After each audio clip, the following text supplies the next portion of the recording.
Welcome back. It's time for another edition of Silver and Black today as we roll through training camp. We appreciate you being with us. We are an Audacy original podcast. That's right. We're coming to you on the Audacy Network. Make sure you subscribe to the podcast wherever you get your audio. Just search Silver and Black today. Put on that auto download for us. If you're watching us on YouTube, thank you. Hit the subscription and the notifications bell as well. Thanks for being with us. I'm Scott Gulbransen, joined by my co-host, Moe Moton. Mo is the national senior NFL writer over at Bleacher Report. You can follow him on X now. It's not Twitter anymore. Or can we call it Twix? Or that's a candy bar. Can't call it that, right, Mo? You can call it whatever you want, I guess. What is it, man? But you can follow him over there at Moe Moton, Moemoton. You can also follow me at LV Gully. Just a quick rundown before we get started with today's show. We're going to get into news and roster updates. The Raiders out in camp, what's been going on. The first press conference yesterday with on Tuesday with Coach Josh McDaniels. Talk a little bit about that. Some roster updates, some big signings. Yes, one big one and another one that was not unexpected. In the second segment, our Audacy NFL insider, Ross Tucker, will be with us. We're going to go through a multitude of subjects with him, including the running back situation in the NFL, Josh Jacobs, the Raiders, Josh McDaniels, because he played for Josh McDaniels for a year in New England. So we'll talk to him about that. So Ross Tucker coming up in the second segment. And then the third segment, as we always do during the offseason here on Thursdays, is we are going to get to your mail. Also, just want to say thanks to everybody out there listening to us on The Bet in Las Vegas. Yes, we're back on the radio for the NFL season as camp rolls on. So if you're listening to us on Sunday morning, we appreciate you being with us, especially if you're listening on the Audacy app, the free Audacy app, where you can rewind the show. Even if you miss it in the morning, you can go back and listen to it. So thanks for being with us. Okay, Mo, let's jump right in. Of course, two things I want to touch on from the top of the show. One is Jimmy Garoppolo in camp, passes his physical. We kind of talked about it, him getting back on the field and that the Raiders wouldn't rush him. But I think that answered a lot of questions. He's ready to come back, at least from the one injury. Again, he's injury prone. So we got to be careful here because we don't know how he's going to hold up with the rest of it. But that was a big first step for the Raiders. As I wrote on my first contribution on Raider Ramble just yesterday, the Raiders kind of hitching their wagon to Jimmy G, and they've got to have a healthy quarterback out there as well. So the first big step, I think, now we haven't seen him throw, but that's okay. I think this is a big point for this team, and Josh McDaniels talked about Jimmy Garoppolo at length yesterday about what he needs to do to improve. Yeah, Josh McDaniels said basically what I expected him to say, and what I've said on the show is Jimmy Garoppolo may be on the practice field, but they're going to ramp him up slowly. And Josh McDaniels said that that's what they do with every player coming off of injury, is that there's a rehabilitation period or phase, and then there's a reacclimation phase. And my guess is Jimmy G is in the reacclimation phase where he's okay to go, no restrictions, as Vinny Bonsignore of the Las Vegas Journal asked him, will there be any restrictions on Jimmy G? And Josh McDaniels said no, but basically we're going to be careful with him just so that there aren't any re-injury issues or a probability of him re-injuring that foot, because remember, there's that addendum in his contract where if he does re-injure that foot, the Raiders can release him and not owe him any money. So I expect a slow ramp up. You probably, reporters there present at training camp will probably see Jimmy G kind of toss the football around, but nothing strenuous in the first couple of weeks. Yep, so that's good news. Also, the Raiders re-signed defensive tackle Kyle Pecco. They also re-signed defensive end Isaac Rochelle. So not, these are depth, and I don't know that you could call Pecco a camp body because he did stick with the team last year. Of course, Rochelle played one game for the Raiders last year as well. But clearly, Mo, they know these guys are familiar with the system, wanted to bring them back in, and they're there. Now, the big signing, Marcus Peters. We talked about our last show on Tuesday. We talked about the fact that this was pretty much imminent, and it was not a secret. Most people knew this, and a lot of people reported it several weeks ago, and we've been hearing it in circles for a long time. Marcus Peters makes it official. And as we talked about on Tuesday, and I know our producer Mike Rabier cut some social video that went over well on Twitter, X. and talking about the fact that Marcus Peters getting a bad rap by some fans saying, oh, look what happened last year, but that was an aberration. So now Marcus Peters gets to come in. He's got a lot to prove. He gets a $5 million reported deal for the Raiders, which I think is a bargain for what you're getting, even if it's not the Marcus Peters of 4 or 5 years ago. This is an upgrade, and this is an upgrade in an area, the defensive backfield, specifically at cornerback, that this team really needed, Mo, going into camp. Right. So his reported contract, as Jordan Schultz reported, is 1 year up to $5 million. And I think that's a little less than what Rock Ya-Sin got for the Ravens. So if you look at it, Rock Ya-Sin goes to the Ravens, the Raiders get Marcus Peters. It's basically a swap for a player who has a more established track record of forcing turnovers. One of the criticisms I had of Rock Ya-Sin when the Raiders signed him last offseason is that he doesn't force a lot of turnovers. Plays a solid defense, solid defender on the boundary, but he's not going to get you those interceptions. Doesn't have more than, I believe, 2 in a season. As we all know, Marcus Peters has been one of the premier ball hawks, not last year, only had 1 pick, but again, it was a rough season, 1 year removed from a torn ACL and a new system. Maybe he bounces back and gets you those multiple turnovers, interceptions that he's accustomed to getting. If the Raiders can get that out of him, I would say that's more than their money's worth. Yeah, it's definitely. I mean, you look at the numbers, and again, this guy. When you're an athlete at that level, you have a lot to prove, especially coming off what people consider a subpar year. So that to me benefits the Raiders because not only do they get a great deal financially with him, but they also get the opportunity to have a player play far beyond the contract. And I hope he does. That gives him the opportunity to make more money next year. Also, give the Raiders maybe an opportunity to keep a guy, and if the price is right next season. And a lot of guys, they come back with teams and they feel endeared to that team. Now it's a money game, it's a business. We've learned that with Josh Jacobs. We talk about it all the time here on the show, Mo. But you get a guy in, he kind of resurrects his career, gets back to where he was, and he seems, or a lot of cases, they seem to stay there because they're appreciative of the opportunity the team gave them. Yeah, you also got to remember Marcus Peters once said, he's a Raider fan. He grew up a Raider fan, following the football team. As a lot of people know, that's Marshawn Lynch's cousin.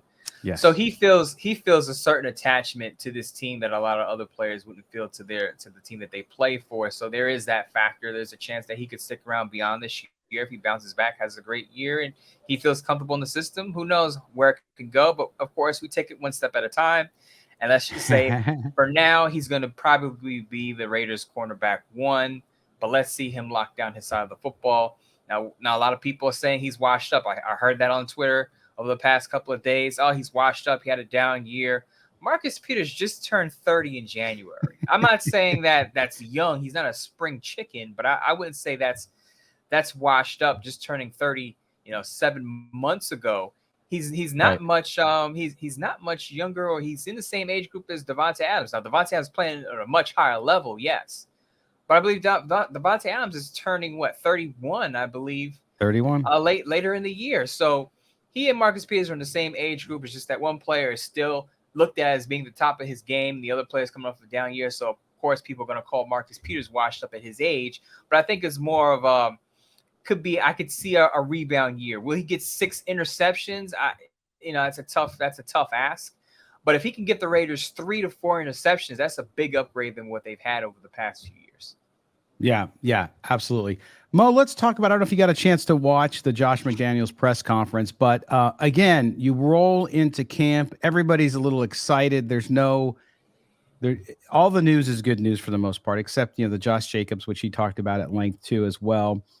And really gave a great answer, which is the only answer you can give, which is, hey, I love the player, respect the player. That's the business side of the game. That's not what I'm about. But what I noticed this year versus last year, and I want to see if you had the same take on this. Now, last year, this regime came in, Josh McDaniels, Dave Ziegler, came in, high expectations. They got a veteran quarterback that had been with the franchise for a long time, had some good moves. They traded for Davante Adams. So there was a lot of hope going into last season. And frankly, they did not do a good job of managing expectations, right? Primarily, as we've discussed here many, many times, they sort of didn't read the room the right way. They didn't feel as though this team would be where they are towards the end of the year. They thought this team would be competing for a playoff spot. This year, a much more level kind of even-handed approach to talking about the season, talking about expectations. Not unexpected, but it's good to see that at least Josh McDaniels perhaps learned from his maybe over-exuberance last season. Definitely see some adjustment to how he speaks to the media. I think he's still working on the people part of his job, because remember, head coaching is not just X's and O's. You have to connect at a certain level with your players. I'm not saying you have to have beers with them at the bar, but you have to be able to understand some of their issues, some of what's going on in their lives as a player and as a person. And I want to just connect it to Josh Jacobs' contract situation. One thing that I did notice about Josh McDaniels and his response to the Josh Jacobs contract question is he used the word respect a lot, and he said his decision a lot. Those two things he kind of harped on. So what that tells me is he's carefully tiptoeing around these questions, because he doesn't want to say the wrong thing to kind of rub other players the wrong way, because there will be other players who are going to be up for contract situations, just like Josh Jacobs was. They may not get the same treatment because the running back market is what it is. But Josh McDaniels made it a point to say, look, I respect Josh Jacobs as a person and what he's doing. If this is his decision. Josh McDaniels also kind of put this on Dave Ziegler and said, look, I'm a head coach. I want everyone here, but there is a business aspect to all of this. So it's kind of like hey, you're going to have to ask, Dave Ziegler and Tom Delaney about this, because I would prefer to have everyone here, but obviously I can't have that. But as I said last week, while a locker room mutiny is probably a hot take, a peak temperature type of situation, Josh McDaniels does have to be careful what he has to say about this Josh Jacobs situation, because it could turn certain guys in the locker room against him. It could, and he definitely is being very careful. Another thing that he talked about real quick before we head to our first break here, coming up after the break will be our NFL insider at Audacy, Ross Tucker, so don't go anywhere. Tyree Wilson. They asked about Tyree Wilson and Josh Jacobs, and this is where fans started to freak out a little bit in social media, where he said no timeline, but he's headed in the right direction. No question about it. I'm excited about that. Okay. So we've been saying since he got drafted, Mo, on Silver and Black today, that he will not start the season ready to go. We just said, look, and if he is ready to go physically, from a workout perspective, he's not going to be up to speed. So it's going to take several weeks, which is why I keep saying Chandler Jones getting off to a quick start is so important. Not surprising. And, as it is with almost everything else in the world today, you hear something and you go from 0 to 100 extreme. So now I'm getting people tweeting at me, oh, see, terrible. He's never going to play it down with the rate.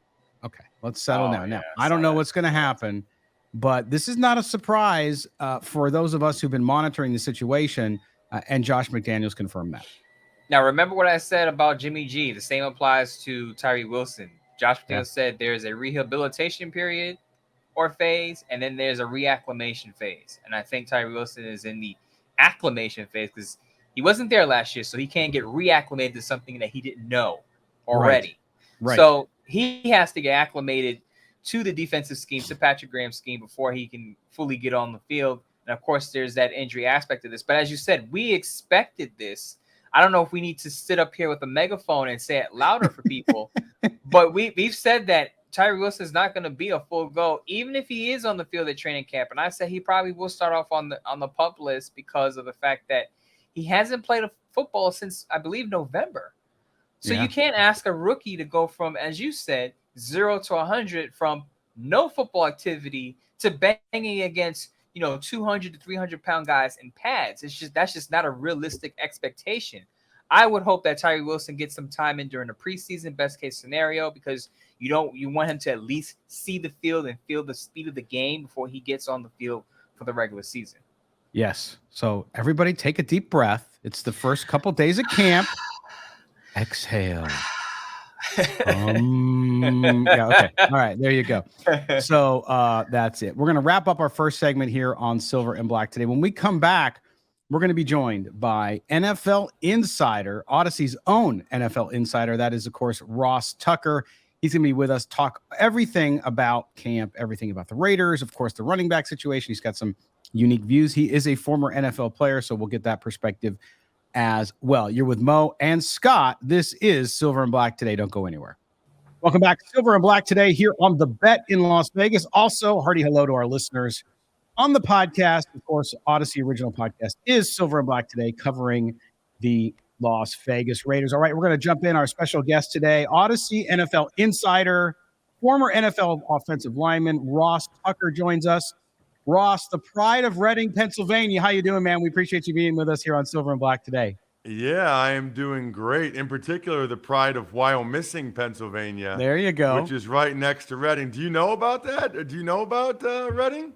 I do a little bit, yeah. So I am covering the Raiders. I moved to Ohio from Las Vegas, but I'm originally a Midwest kid, so I've been all around. My dad was in sales, so I've been everywhere. And so when places pop up, whether it's Pottstown or I kind of been through that area a lot.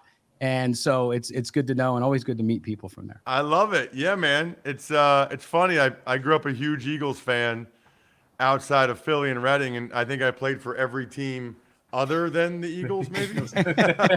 And the Raiders, although I would have always loved to play for the Raiders, man. There was something so cool about the Raiders. Their uniforms, by far to me, the best uniforms in the NFL. And I always thought it would be cool to be able to play for them. And I'll tell you guys a quick story. I only played at the Raiders once. And it was 2004. I was playing for the Buffalo Bills. And as far as I knew, it might be the only time I ever was at the Black Hole, right? So we come out for pregame warm-ups. And I run right, we're in the end zone where the black hole is. I run right up to the black hole, get like 4 feet away from them. And I'm like, is this it? Is this all you guys got? And they were like, trying to like grab for me, the dude with the spikes and the face. But they're all like, I'm like, this is it? Because I just thought, listen, I don't know how much longer I'm going to play. I don't know if I'll ever play at the Raiders again. I wanted the full experience. I got it. Yeah, that's funny. And a typical experience, of course, he's from the Jersey side, but the great Raider Phil Villapiano, I don't know if you ever spent time with him, but you would get along well with him too as well, especially your affinity for beer, as I know you have. You should definitely, if you're ever around Phil, I know you're going to be calling games on CBS this year as well. So congratulations on that.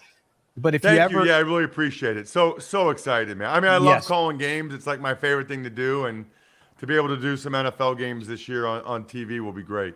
It will be great. All right, let's jump into what we're dealing with this season. And I know you've done this a lot. Of course, your podcast, you do various podcasts. You're a busy dude, and we appreciate it. All great content. So make sure you follow Russ on X or Twitter, whatever you want to call it. It's Russ Tucker NFL as well. So Ross, when you look at this and you see what's happened with the running backs, you've done a couple of shows addressing this. You've even talked to NFLPA President JC Tretter about it. Give us your opinion. I think fans, we go back and forth because you have an interesting perspective. You were a player. You're on the broadcast side now in the media. You grew up a fan as well. For fans, it's really hard to understand when you talk about setting a market and looking at a guy in Las Vegas with Josh Jacobs who won the rushing title and can't get money. So when you look at that market, talk about what you've learned about this and your perspective on what's going on in light of the Saquon Barkley situation. Obviously was resolved itself just the other day. Yeah, so I would encourage people certainly to check out some recent episodes of the Ross Tucker Football Podcast. Last week, Greg Cosell and I did a deep dive of the NFL Films legend into the value that running backs represent. Because, you know, there are some people, and certainly some numbers people, that will tell you, well, running backs don't matter. I don't agree with that. I look at it and I think, how could you possibly say that when you watch a Browns game and see Nick Chubb, or a Titans game and see Derrick Henry? There's no question in my mind that those guys make a difference in the outcome of games. They just do. I mean, they're difference-making players. And I think you could say the same thing about Saquon Barkley or Josh Jacobs. Now, in fairness to the Giants or the Raiders, these guys, we're looking for between $13 and $16 million a year, right? With significant guarantees of over $22 million. Well, if you're the Giants or the Raiders and you realize, well, we can get them for this year for $10 million and next year for 12, so over 2 years, and we can do it 1 year at a time, and over 2 years it's an 11 million average and it's 22 million total. Why would we pay them 13 to 16 million per year? And why would we give them more guaranteed when the injury rate at that position is so high, so significant, and a lot of times guys drop off a cliff, right? We've seen that with Todd Gurley and Zeke Elliott, and so I think teams are very scared of that. I don't blame them. Now, I will say, like in the Giants example, supposedly Saquon would have been happy with like $12 million a year, and also like $24 million guaranteed, so another $1 million per year than what the Giants were offering, and $2 more million guaranteed. I probably would have done that if I were the Giants, right? To have him locked up for years and to make sure he was happy. However, kudos to the Giants because they still got him into camp on time. Yeah. I don't know that I would have signed that if I were Saquon Barkley. And quite frankly, if I'm Josh Jacobs, my mindset right now would be I'm not signing until the day before the first game, right? So I'm getting $561,000 a week. I'll sign the day before the first game to get my $10.1 million. But at that point, it's really up to the Raiders. Do you play him in that first game then? I mean, when he missed the whole week of game planning, probably not, right? Yeah. And then how much do you play him the next week? Because you're probably a little bit worried that he might get hurt, right? He hasn't been there for camp. He missed the whole camp. So if I'm Jacobs, I'm telling the Raiders, I'm not showing up until the day before the first game unless you either bump up my pay for this year and or agree not to put the franchise tag on me again after this season. Saquon got $2 million in a signing bonus a couple months ahead of time, and he got these incentives. I personally would have held out for longer if I were Saquon and skipped, 45 days of work.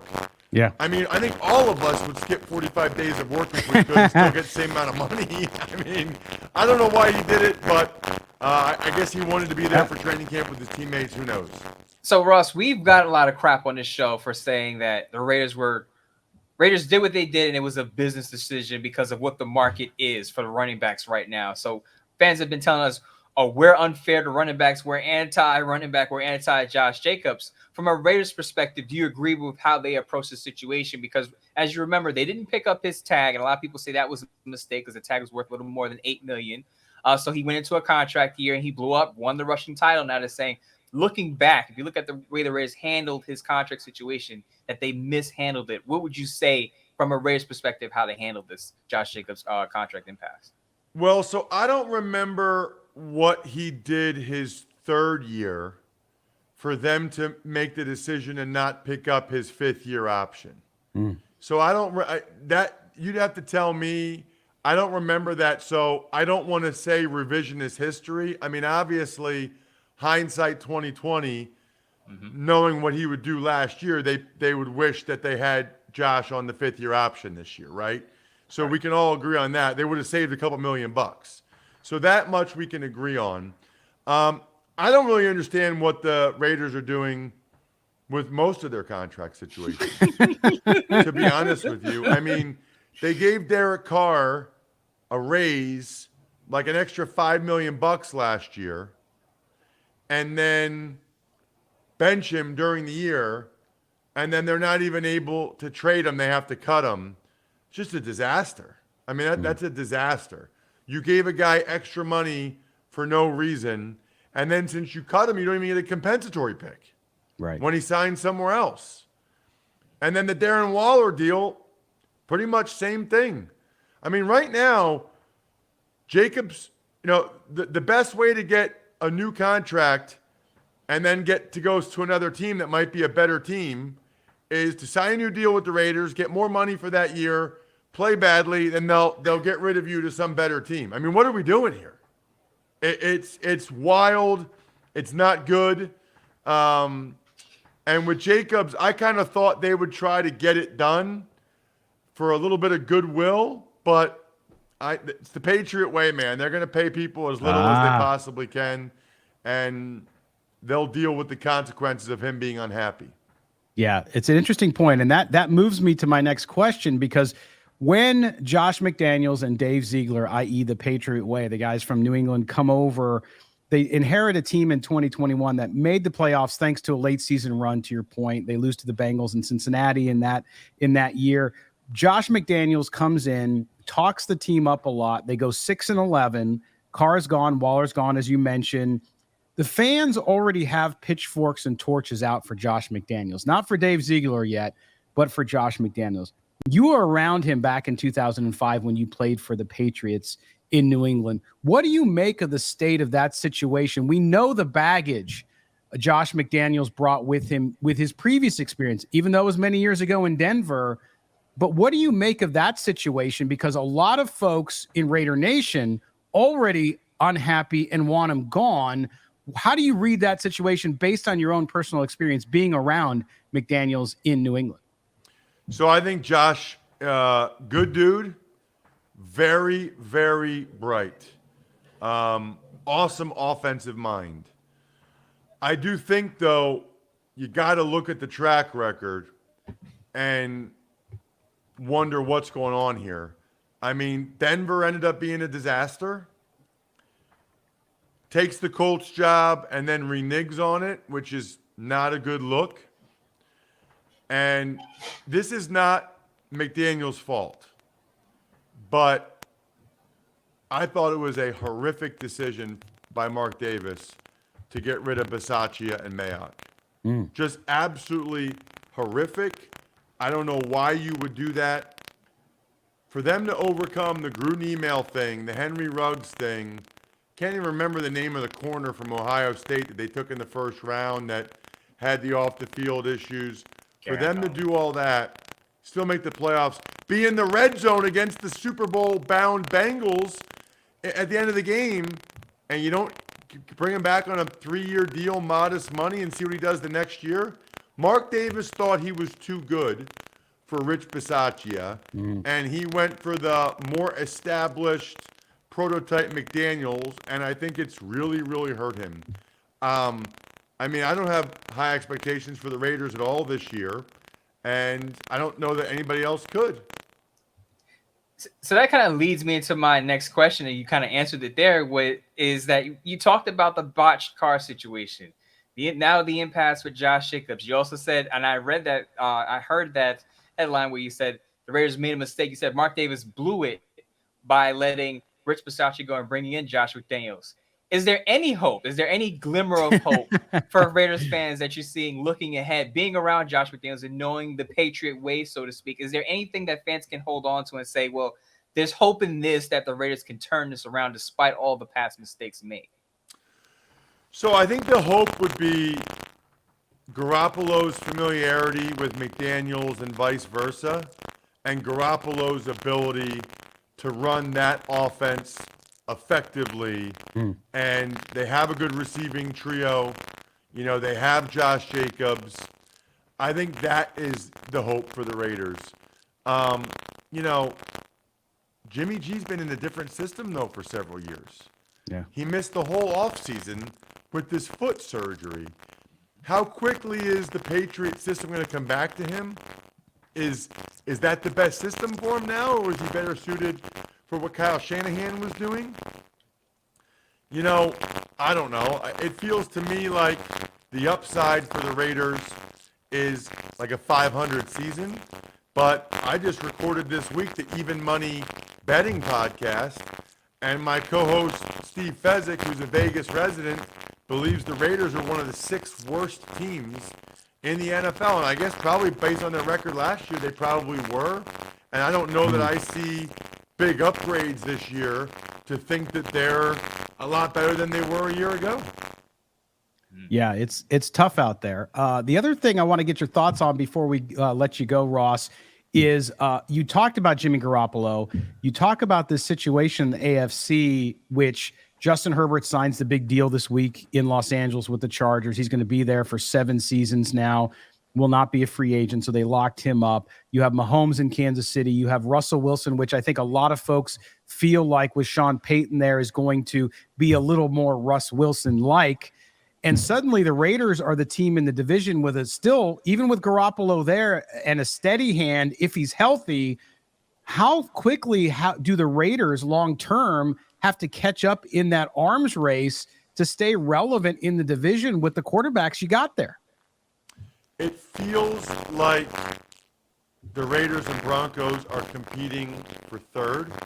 And it also feels like if you see the comments from Ziegler and McDaniels, they're trying to buy themselves time, and I think their discussion with Mark Davis is just wait until we get our franchise quarterback. Just wait until we get that guy. We find that guy.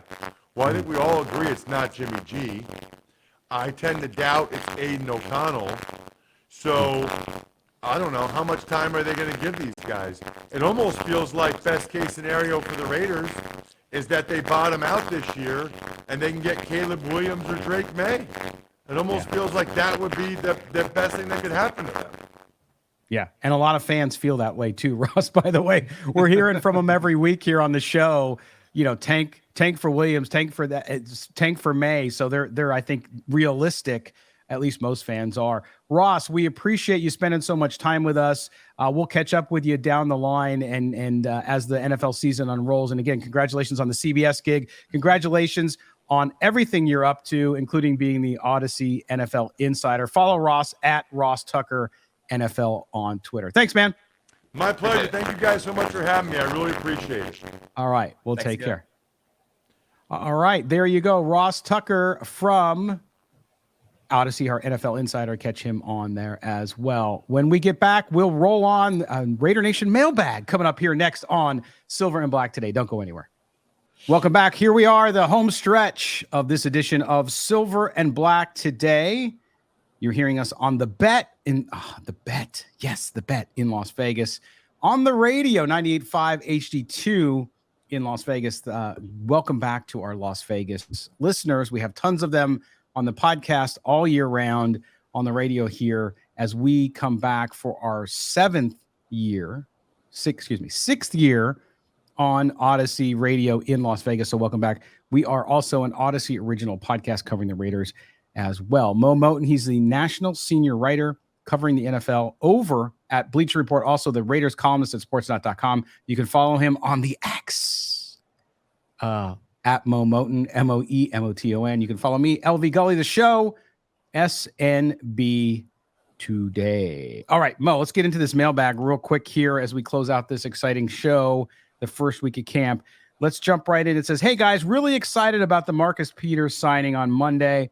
How competitive do you think the battle for the cornerback's position will be this training camp? That's Russell in Pleasanton, up in the East Bay area of California. Russell's asking the question, Mo, how competitive will it be at cornerback with Marcus Peters now part of the Las Vegas Raiders? I think the biggest competition will be cornerback number 2 on the boundary. I believe Nate Hobbs is going to probably move back to the slot. We'll have to battle or fend off Tyler Hall for that spot. If you remember, I referenced Vic Tafer's piece a couple of weeks ago. He said that Nate Hobbs preferred to play in the slot. These are Vic's words, not my words. I didn't talk to Nate Hobbs. These are Vic's words in his piece that Nate Hobbs prefers a slot. So that leaves open the boundary spot opposite of Marcus Peters, which I said will be open competition. David Long Jr., Jacorian Bennett, Duke Shelley. Those 3 guys will have a shot to nail down that spot. Maybe even Amik Robertson if the Raiders want to have him on the outside. There will be competition for that, heavy competition for that spot. I'm interested to see who comes out on top. My sleeper pick for that, of course, is Jacorian Bennett. I've been talking about Jacorian Bennett all offseason. Reportedly, he had a pretty good OTA phase of the offseason program. I like Jacorian Bennett, but if I'm going with a veteran, I would say Brendan Faison, who I didn't mention in that group. He's also in that competition. Brendan Faison is a veteran. Played for the Raiders under Yes. Gus Bradley. Different system, of course, but I think based on experience, starting experience, Faison probably has the upper hand there for that cornerback 2 spot. Absolutely. And we got news, of course, on Tuesday, Mo, that Justin Herbert, Chargers, signs a 5-year extension. He is now a Charger until 2029, 7 years basically. So the Raiders are going to be in a division with those 3 quarterbacks for a long time. And so to get that cornerback core up to speed, they also need help with safety, as we talked about before as well. But that's going to be a big deal. So they really need to figure it out and figure it out fast, because the ball is going to be flying all over the place in the AFC West. All right. Russell in Pleasanton, thank you for your question as we roll on here on the Raider Nation Mailbag on Silver and Black today. It says, Mo and Scott, you guys said on your last show that McDaniels doesn't like mobile quarterbacks. How do you know? How do you know, Mo? His offense is also run in Buffalo, or similar offense, and Josh Allen is more mobile. Maybe he just hasn't had the chance to get a quarterback with more of those skills. Thanks, Ray in Chicago. Ray's written in before, I think last season, because I always remember that Raider fan in Chicago's got to feel pretty interesting. But what about that, Mo? We talked about, and you've talked about ad nauseum actually, how Josh McDaniels, I mean, clearly, how do we know he doesn't necessarily value as highly mobile quarterbacks? He signed Jimmy Garoppolo for number 1. But Mo, talk about the system, and if Ray has a point there, if there's similarities, obviously, with what Dable does up, or it's not Dable, that's New York. But what happens in Buffalo with Josh Allen running a similar offense? Here's the thing, Ray. His offense may be run in Buffalo, but guess who doesn't coach in Buffalo? Josh McDaniels. And Josh McDaniels doesn't have Josh Allen. And so how do we know? Just look at Josh McDaniels' history of quarterbacks aside from Tom Brady. Put Tom Brady's aside, because they're not, the Patriots weren't going to move on from Tom Brady. He's winning them Super Bowls and won a bunch of games. Tom Brady aside, look at the quarterbacks that the Patriots have had under Josh McDaniels. Matt Castle, Brian Hoyer, Jarrett Stidham. Now, Jarrett Stidham's mobile. Not super mobile, was a dual threat athlete coming into, I believe, college, but not going to run with the football a whole lot. Now, they had Cam Newton, and a lot of people want to bring up Cam Newton and Tim Tebow. And I get Tim Tebow, athletic quarterback. That was over a decade ago. Cam Newton, the situation with Cam Newton was very unique in the sense that the Patriots signed him in June of that offseason. I want to say it's 2020, I believe. They signed him in June, late June, which means he was a last resort option. It wasn't a first pick for them, as we're going to go with Cam Newton in March when free agency starts. They signed him in June after the Tom Brady era had ended and Tom Brady went to Tampa Bay. Look at what he has right now on the depth chart. If you want to go current time, as you said, Jimmy Garoppolo, not the most mobile quarterback. Can he bootleg out? Can he move his legs a little bit? Yes, but not considered a mobile quarterback. Aiden O'Connell, the one weakness in Aiden O'Connell's game, if anyone can point it out very easily, lack of mobility. Brian Hoyer is 58 years old. He's not moving. Okay, He's older than me. Josh McDaniels had opportunities to draft more mobile quarterbacks. He had a chance to get other rookies that were more mobile in this draft class. He went with Aiden O'Connell, who's one of the least mobile quarterbacks in this draft class. So that gives you clues of what Josh McDaniels wants. He wants more of a pocket passer. So there you go, Ray. It's called actions. We're judging him on his actions. Right. And yes, the offense can certainly benefit from a mobile quarterback. Doesn't mean you can't run a mobile quarterback in that offense, but clearly Josh McDaniels likes guys who have their feet in cement. So there you go. Ray in Chicago, we appreciate your question. All right, getting to our last question of the mailbag for this week. This comes to us from Jacob in Las Vegas, and he's got some words for me, Mo. He says, "Hey, Scott, why are you so anti-running back and Josh Jacobs?" The guy, sorry, Jacob. The guy deserves to be paid what he's worth. And Mark Davis, again, is being cheap and showing he knows nothing about building a winner. You're wrong on this. And I hope all of these running backs stick it to the owners. That's Jacob in Las Vegas. Jacob, thanks first of all, for listening and for writing in.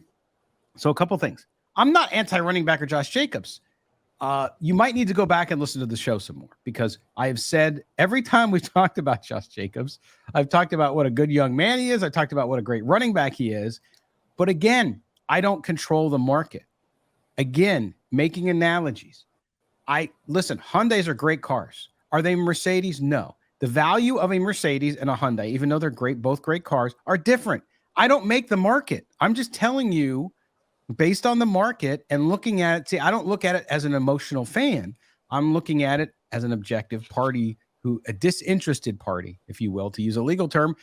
And what it says to me is the NFL, and we saw on Tuesday, Saquon Barkley, Monday, right? Saquon Barkley basically signs the tag, gets an extension on his year, gets a little bit of money, $2 million up front instead of in his salary, and he ends up making $900,000 more than the tag would have paid him. So that tells you, remember Saquon Barkley, who was talking about F this and F that and F them and F whoever? He went in. So again, I'm not creating the value. What we've said on this show, and I think, Mo, you've been consistent too, is look, it's not about whether we like the guy or not, or whether he deserves it, or whether life is fair. It is the market, and the market dictates what they get paid. So I'm not anti-running back. And if they want to stick it to the owners, they're not sticking it to the owners. The owners go on. The owners save money if they don't come in. And in fact, the only people who lose in that situation are the running backs. So you can be angry and upset about it, but it's not going to do anything. I'll say this. Josh Jacobs doesn't have much leverage now in terms of zero. Getting a deal. Number one, he can't get a multi-year deal, because I want to answer this now, because a lot of people asked me this on Twitter. They said, hey, Saquon Barkley reworked his contract, so that means that the Raiders can sign Josh Jacobs to a new deal and offer more money. Not true. As I said on the previous show, I pointed out Joe Corey's piece that you can rework or modify the franchise tender, but you're still going to play for about $10.1 million. Saquon Barkley's contract is $900,000 in incentives. The Giants have to make the playoffs, and he has to rush for over 1,300 yards. He has to have like 65 receptions. And there's another category, but he doesn't get that money. He's not guaranteed to get that money. He only gets that money if he meets those qualifications, those thresholds. So he's still playing for $10.1 million a year for 1 year. Yeah. He's just getting $2 million up front in signing bonus. And again, those incentives are tacked on, but the basis of his contract is still $10.1 million 1 year. That doesn't change. Right. Absolutely. Well said. All right. Well, that's going to close out our mailbag segment and this edition of Silver and Black today. I want to thank Ross Tucker for being with us, being our guest. Make sure you follow Ross on the X, on Twitter, whatever you want to call it, at Ross Tucker NFL. Mo is Moe Moton, Moemoton. I am Scott Gulbransen. You can follow me at LV Gully. To our listeners in Las Vegas on the radio, on the bet there in Las Vegas, thanks for being with us. To our listeners on the podcast, thanks. Make sure you subscribe to the podcast wherever you get your audio. Also, thank you to the YouTube audience. Mo, I will see you early next week as we wrap up what happened over the weekend and as camp rolls on. Getting ready for preseason football. See you then. All right, there you go. For our producer, Mike Robier, for Moe Moton, I'm Scott Gulbransen. This has been Silver and Black today. Take care, everybody. Have a great weekend.